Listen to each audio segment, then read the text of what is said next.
प्रश्नावली 7.2 राशियों की तुलना में 7.2 का पहला सवाल देखो। पहला सवाल है सेल के दौरान एक दुकान सभी वस्तुओं के अंकित मूल्य पर 10% घटा देती है। 1450 अंकित मूल्य वाला एक जींस और 2 कमीजें जिनमें से प्रत्येक का मूल्य 850 रुपये है। ये तो खरीदने के लिए किसी ग्राहक को कितना भुगतान करना पड़ेगा। सवाल ये है भाई कोई दुकानदार है वो जितना भी अंकित मूल्य है उस पर 10% की छूट देता है। घटा मूल्य का होता है छूट। अब उसका अंकित मूल्य क्या है देखो, एक जींस खरीदी जिसका मूल्य कितना आया 1450 रुपए और 2 कमीजें खरीदी जिनमें से प्रत्येक का मूल्य कितना है 850 रुपए। पहले तो अपन को ये देखना है कि कुल अंकित मूल्य कितना हो गया। सबसे पहले दिया वो लिखते हैं, तो दिया क्या हुआ है अंकित मूल्य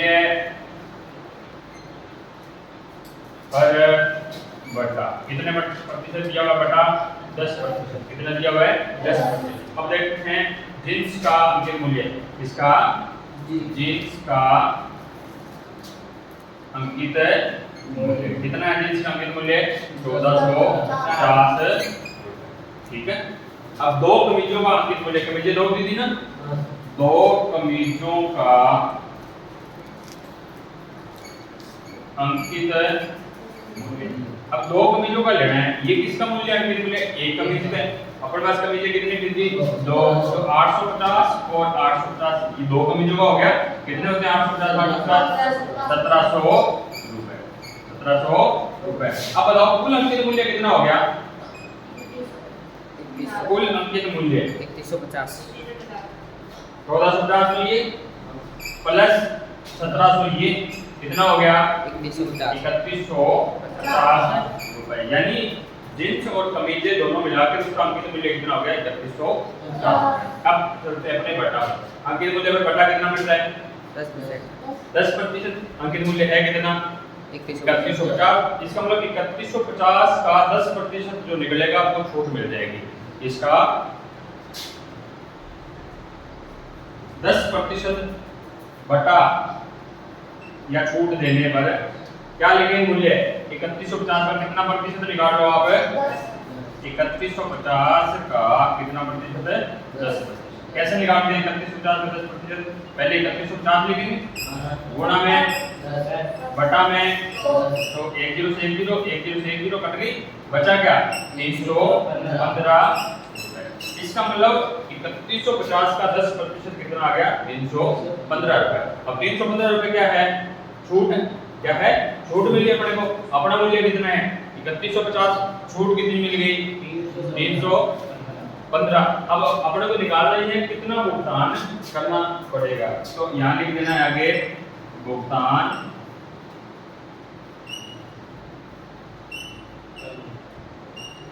योग्य है राशि। कुल अंकित मूल्य कितना 3150। इसमें से क्या करना आपको जितने बटा का मूल्य है या छूट के रुपए आपको निकाल दो, उसमें से घटा दो।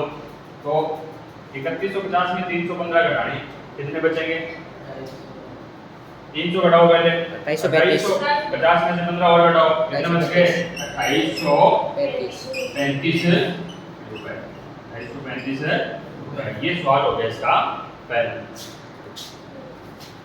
सवाल नंबर दूसरा इसका, दूसरे सवाल में क्या करना है एक टेलीविजन का मूल्य 13000 रुपए कितना है 13000 रुपए और इस पर 12% की दर से बिक्री कर वसूला जाता है। यानी इस पर टैक्स लगता है। कितना कर का मतलब होता है टैक्स, कितने प्रतिशत है 12%। तो अपने को यदि विनोद इस टेलीविजन को खरीदना चाहता है तो वह इसका कितना भुगतान करेगा ये अपने को बताना है। तो कर का मतलब क्या होता है जितना उसका मूल्य होता है ना, इसके अलावा जो कर का मूल्य आएगा उन दोनों को जोड़ना है। उन दोनों को जोड़ना है। टेलीविजन का मूल्य बताओ पहले कितना है। टेलीविजन का मूल्य कितना है 13000 है। कितने रुपए 13000 है रुपए। अब बिक्री कर कितना लग रहा है इसके ऊपर, बिक्री कर कितने रुपए लग रहा है कितने प्रतिशत लग रहा है 12। अब कर का कर 12% में है। अपने को पहले बताना पड़ेगा कर कितने रुपए इसका आया। तो कर जो कर का मूल्य या राशि है वो कितना आएगा, वो आप क्या करना है 13,000 का, ये 12% किस पर लग रहा है, ये 13,000 पर लग रहा है ना, तो आपको क्या करना है 13,000 का कितना प्रतिशत निकाल देना है 12। कैसे निकालते हैं प्रतिशत, पहले 13,000 लगेंगे, गुणा में क्या लगाएंगे 12, बटा में क्या लगाएंगे 100। अब देखो एक जीरो से एक जीरो से एक जीरो से एक जीरो, 2 जीरो कट गई, बचा क्या 130 गुना 130 गुना 12, 130 गुना 12, इनका क्या कर लो आप गुना, इनका क्या कर लो, तो 12 का बटा 0 का 0, 12 का बटा 3 बार बोलो, 12 36 3, 12 कम 12 3 15, कितने रुपए आ गए 1560। इसका मतलब 13,000 का जो 12% है वो कितने रुपए है 1560 रुपए है। अब अपने को क्या करना है, ये तो टैक्स आ गया ना, कर के रुपए में, और टेलीविजन का मूल्य कितना था 13,000, टैक्स का कितना आया 1560 रुपए। अब अपने को ये बताना है जो विनोद जो टेलीविजन खरीद रहा है उसकी भुगतान